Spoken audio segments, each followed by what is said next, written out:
Hi friends, நம்ம இன்றைக்கி என்ன பார்க்க போகிறோம்னா ஹேருக்காக உள்ள ஆயில் பார்க்க போகிறோம். எப்படி செய்யறதுன்னு சொல்லிட்டு hair oil, coconut hair oil அது எப்படி செய்யறதுன்னு பார்க்க போகிறோம். இது நல்லா நம்ம இந்த மாதிரி ஹோம்மேடாக நம்ம ப்ரிப்பேர் பண்ணும்போது நமக்கு முடி நல்லா ஸ்ட்ரென்த்து கொடுக்கும். நம்ம முடி நல்லா லாங்காக வளர்கிறதுக்கும் வளர்ந்த லாங்காக இருக்கிற முடி கொட்டாமல் இருக்கிறதுக்கு அந்த மாதிரி விஷயங்களுக்கெல்லாம் ரொம்ப நல்லாயிருக்கும். நிறையா பேர் இந்த சிஸ்டத்துலலாம் உட்காந்து ரொம்ப ஹேர் ஃபால் ஆகும். அவங்களுக்குலாம் நல்லா குளிர்ச்சியாகவும் இந்த ஆயில் தேய்க்கும்போது நல்லா மண்டைக்கு குளிர்ச்சி கொடுத்து நல்லா முடி கொட்டாமல் நல்லா பாதுகாக்கும்.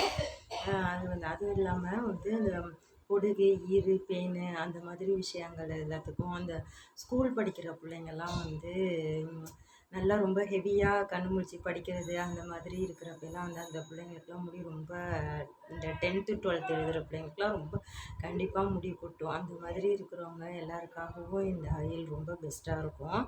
இது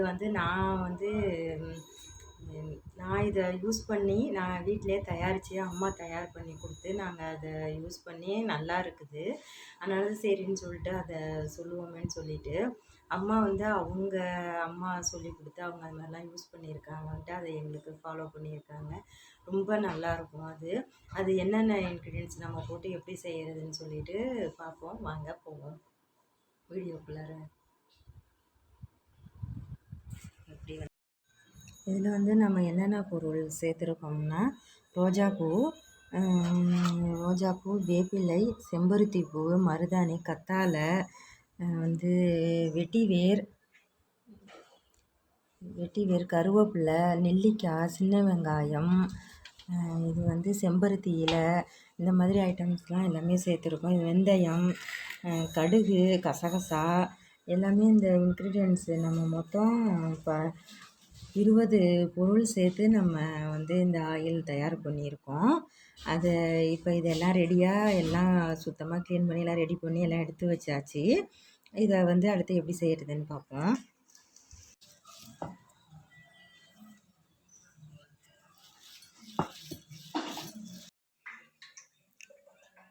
கொஞ்சமாக ஃபஸ்ட்டு எண்ணெய் ஊற்றிக்கலாம். சட்டியை வச்சு எந்த பாத்திரத்தில் நம்ம காய்ச்ச போகிறோமோ அந்த இதில் வச்சு கொஞ்சமாக எண்ணெய் ஊற்றிக்கலாம். நம்ம அரைச்சி வச்ச எல்லா ஜாமானும் இருக்குது ஃபுல்லாக. இதை மட்டும் வெட்டிவேர் மட்டும் கட் பண்ணி வச்சுருக்கேன். அது எல்லாத்தையும் இப்போ அப்படியே எண்ணெயில் தூக்கி போட்டுடலாம்.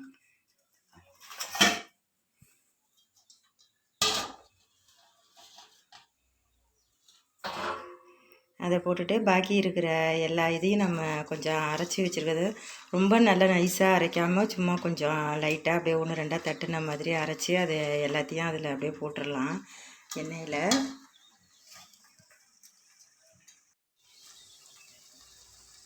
இது எல்லா இலையும் போட்டு கொஞ்சம் கலர் மாறுற வரைக்கும் அப்படியே நல்லா கொதிக்கணும். அது வரைக்கும் அப்படியே கொதிக்கட்டும்.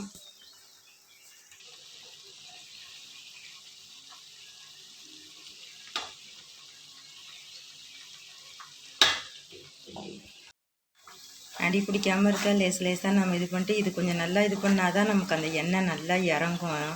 இந்த சாறு எல்லாம் எண்ணெயில் நல்லா இறங்கும். அதுக்காக கொஞ்சம் நேரம் அப்படியே நல்லா பண்ணிவிட்டு நல்லா கொதிக்க விட்டுக்கலாம். இது ஃபஸ்ட்டு